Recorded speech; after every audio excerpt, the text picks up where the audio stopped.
On September 4th, 1964, 28-year-old Donald Shrum and his friends were out hunting at Cisco Grove in California, just having a great time. And as night was approaching, Donald realized that he was all alone, and he was completely lost. So he decided to sleep in a tree for safety reasons and wait until morning before trying to figure out how to get back to his friends, or how to get back to civilization.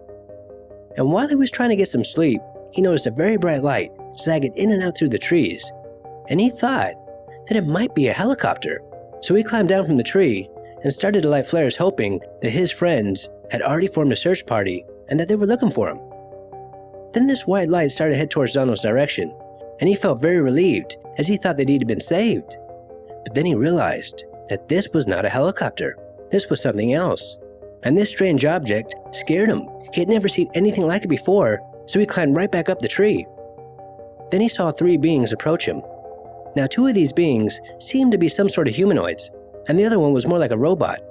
And these otherworldly beings started to shake the tree. Then this robot-like creature started to shoot a white vapor-like substance out of its mouth, and this mist made Donald pass out. And when he woke up, these aliens, or whatever they were still standing at the bottom of this tree, just staring at Donald. Then Donald realized that he had his bow and arrows on him, and he started to shoot at these creatures. And one of these arrows hit the robot-like creature, and the impact produced a metallic sound. Then, another robot showed up and started shooting this white vapor-like mist from its mouth, and yet again, Donald passed out. Now this vapor must have not been very potent, as Donald woke up only a couple minutes later. And when he looked down, he saw that these creatures were now trying to climb the tree. So Donald just started throwing stuff and shooting his bow, just doing whatever he could to repel these beings, and this went on for most of the night. Then right before dawn, Donald saw another robot approaching, and yet again, it started shooting some more vapor at him. And this time it worked, as Donald woke up a couple hours later, and to his surprise and his relief, these creatures were now gone. Then Donald finally came down from the tree, and he ran away as fast as he could, and he did manage to find his friends a couple hours later, and he told them what he had encountered. Now, I don't know if his friends believed his story or not, but they told Donald that they too had seen this UFO, making this a very interesting encounter. And if Donald is telling the truth, I don't think we have to worry about these aliens, as I don't think they are much of a threat. Now in 1964, the exact same year as Donald's close encounter, a Newark farmer named Gary was driving his tractor when he saw what he thought was a crashed plane. But when he got closer, he realized that this was not man-made, this was something else, and he described it as a cigar-shaped craft. Then Gary saw two beings, and these beings were dressed in some very odd clothing, and this clothing was able to hide their faces. Then these beings started to talk to Gary, and they told him that they were Martians, and they were here studying and analyzing our soil as they were trying to terraform Mars. Then they asked Gary if he had any fertilizer on him, and Gary said that he was going to go get some, and when he came back, these aliens were gone. So Gary decided to leave the fertilizer, and when he came back the next day, the fertilizer was gone.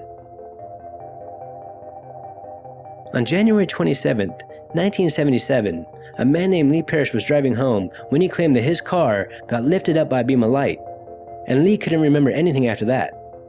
Now after this event, Lee became obsessed and very worried, as he knew that something must have happened to him, but he just couldn't remember what it was. So he decided to go under hypnosis to see if he can finally get to the bottom of this. And while under hypnosis, Lee revealed something quite shocking, and his worst nightmares were about to become a reality.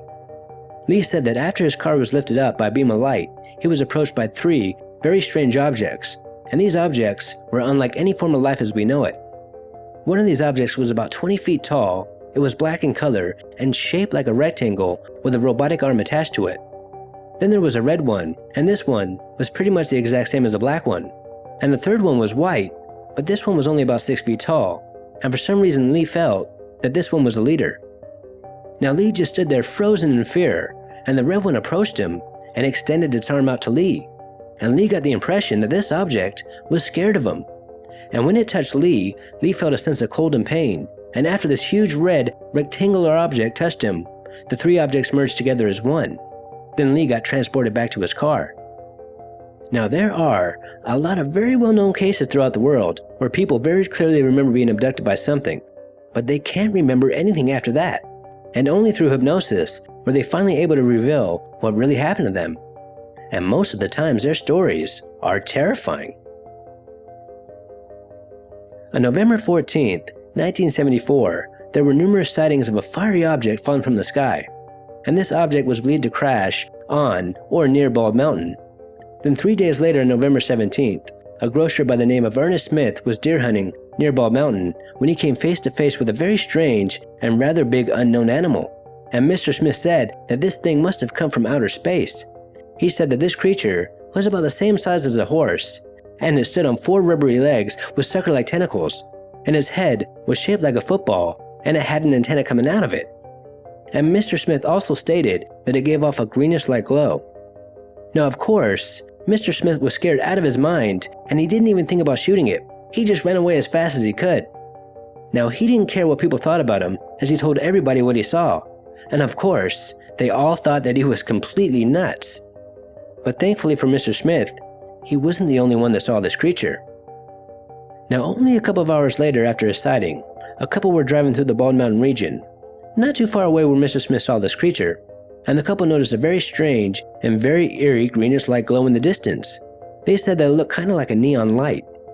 Now, the couple were extremely curious, and they wondered what this could possibly be, so they slowed down to get a better look.